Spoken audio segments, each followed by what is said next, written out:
Bienvenidos oyentes de Radio Sefarad a una nueva edición de Cero a Aleph, en el que, como siempre, saludamos a Amelia Muñoz. ¿Qué tal? Buenas tardes. Bueno, Amelia, volvemos de nuevo aquí a De Cero a Aleph, Matemáticas y Judaísmo, para que nos hables de un matemático judío americano que destacó por sus contribuciones en la física matemática y las matemáticas aplicadas. Hablamos hoy de Martin David Kruskal. Pues sí, en efecto, Martin David Kruskal, que va a vivir entre 1925 y 2006, va a nacer en Nueva York, en Estados Unidos, en el seno de una familia de clase media alta. A pesar de que su padre era un hombre de negocio exitoso, tanto Martin como sus dos hermanos, William y Joseph, se van a dedicar a estudiar y especializarse en un tipo u otro de matemática aplicada y estadística. Y de hecho, un hijo de Martin es hoy en día también matemático, para que luego no digan que las matemáticas no se llevan en el corazón, ¿eh? Uh-huh. Bueno, pues Martin cursó su estudio en una escuela local, el Fieldstone High School, para posteriormente enrolarse en la Facultad de Matemáticas de la Universidad de Chicago en 1942. Para 1945 ya había obtenido el graduado y estaba de vuelta en Nueva York, específicamente en la Facultad de Matemáticas, estudiando para obtener el doctorado. Curiosamente, un vecino de la familia Kruskal era el famoso matemático Courant, que descubre, entre comillas, a Martin y le busca un puesto de instructor asistente en el Departamento de Matemáticas de la Universidad de Nueva York.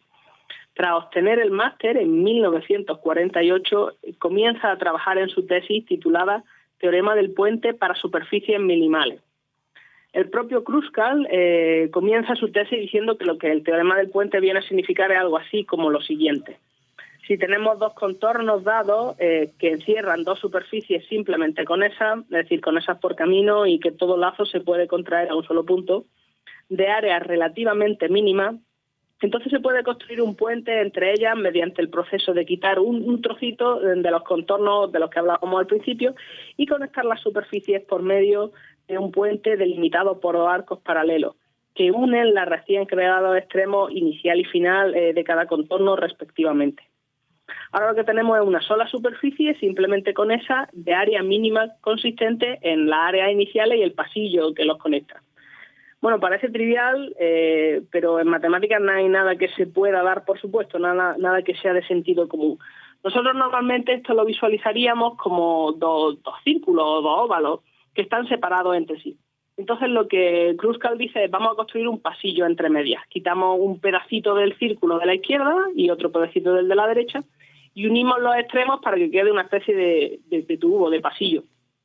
Entonces esto que, como ya comento, parece sentido común, no siempre lo va a hacer porque aunque la visualización en un ejemplo concreto sea fácil, va a haber entornos en los que no lo sea. Así que sentar este tipo de bases, este tipo de resultados que luego se va a poder utilizar sin tener que demostrarlo cada vez, va a ser fundamental. Kruskal va a obtener el doctorado por esta tesis en 1952, aunque ya en 1951 él ya va a pasar a ocupar un puesto de investigador en el proyecto Matterhorn, actualmente el Laboratorio de Física de Plasma de Princeton.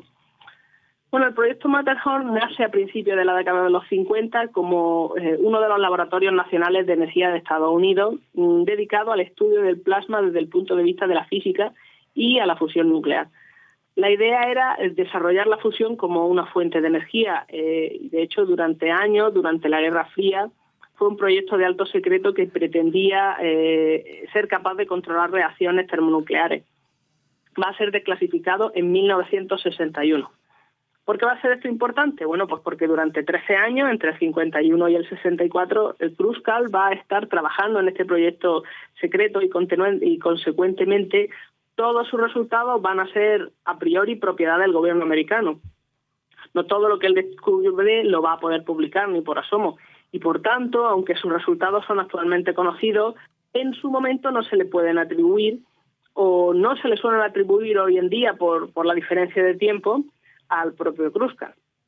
No es que a Kruskal le falten reconocimiento a lo largo de su carrera, para nada. Y de hecho se considera que su trabajo es fundamental para la física de plasma. Pero me hacía un poco injusto, ¿no?, que no pudiera recibir el reconocimiento justo en el momento.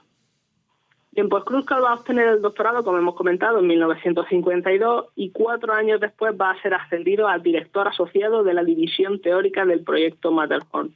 Eso significaba que, a pesar de estar haciendo matemáticas, estaba también estas van a estar principalmente dirigidas a la física y eran preeminentemente matemáticas aplicadas. Eso se puede ver por algunos de los trabajos que sí van a ver la luz y que se consideran de gran importancia.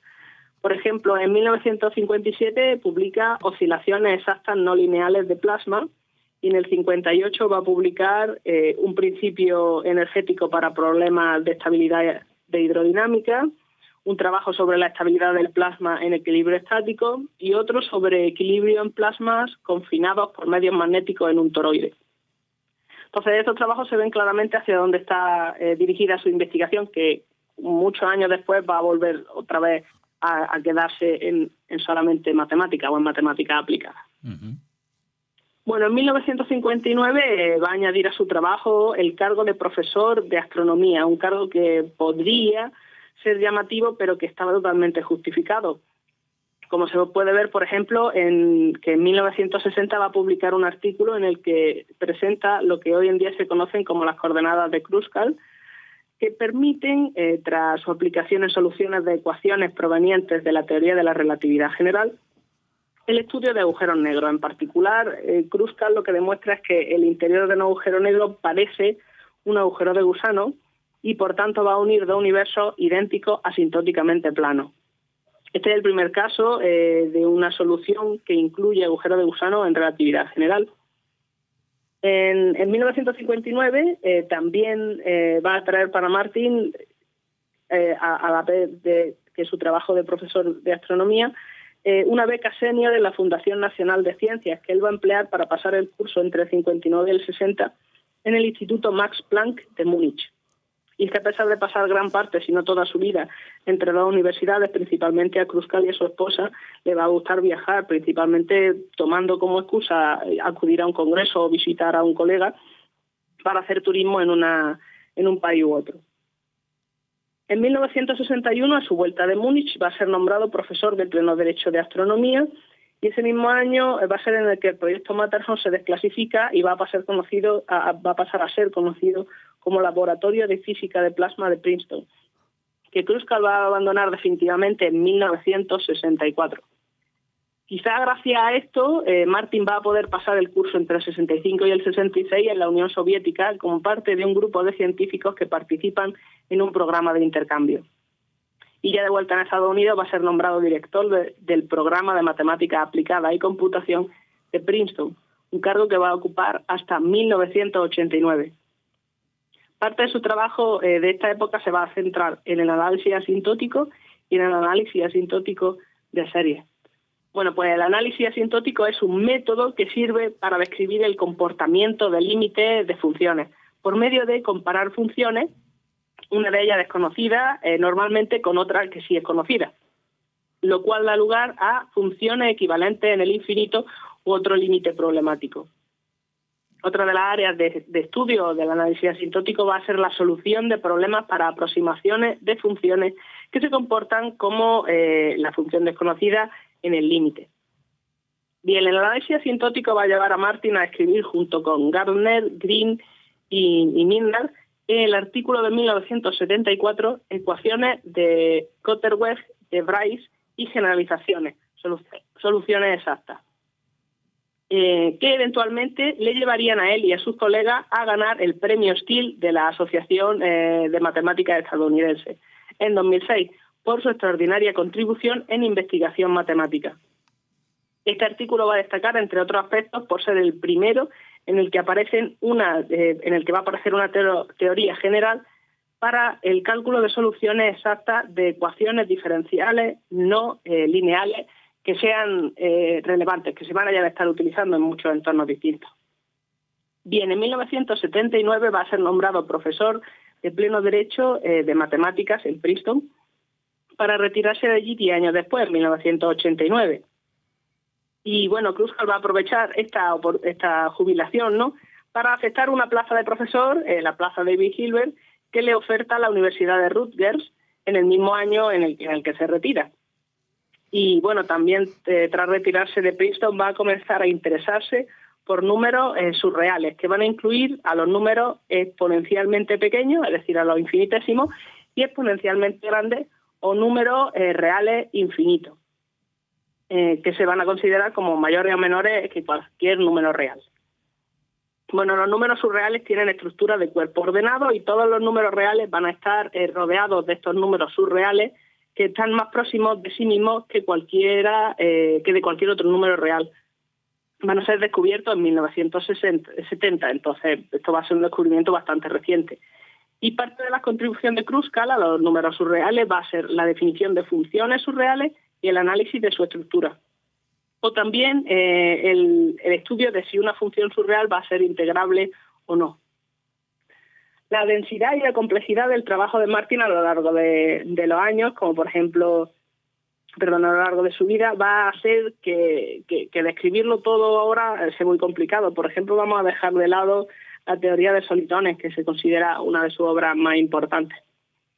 Sin embargo, dentro de la comunidad matemática sí que se aseguraron de reconocer su esfuerzo, lo cual se puede observar en la larga lista de premios que va a recibir, entre otros el ya mencionado Premio Steele de 2006, que también va a ser el año de su muerte, el Danny Heinenball de la Sociedad de Física Americana en 1983, la medalla de oro Howard N. Potts del Instituto Franklin en 1986, el premio de la Academia Nacional de Ciencias Americana en 1989 a Matemática Aplicada y Análisis Numérico, la Medalla Nacional de Ciencias en 1993 y el premio Maxwell de 2003 del Consejo para Matemáticas Industriales y Matemáticas Aplicadas. Así como, por ejemplo, ser elegido miembro de diversas instituciones como la Academia Rusa de las Artes y Ciencias, la Real Sociedad de Edimburgo. La Real Sociedad de Edimburgo en particular porque a él le solía gustar viajar allí con su mujer a pasar periodos de tiempo, él trabajando y ella que estaba muy interesada en origami y determinado tipo de manualidades, llevando a cabo tareas de integración en escuelas de niños que tuvieran algún tipo de dificultad o en residencias para mayores. Uh-huh. Muy bien, pues con esa última visita que hacía junto a su mujer despedimos esta visita de Amelia Muñoz García aquí en De Cero a Aleph, en Matemáticas y Judaísmo, y como siempre te agradecemos que colabores con Radio Sefarad para contribuir a difundir las matemáticas y hablar de la vida de matemáticos judíos, en el caso de hoy hablando de Martin David Kruskal. Hasta la próxima, Amelia. Hasta la próxima.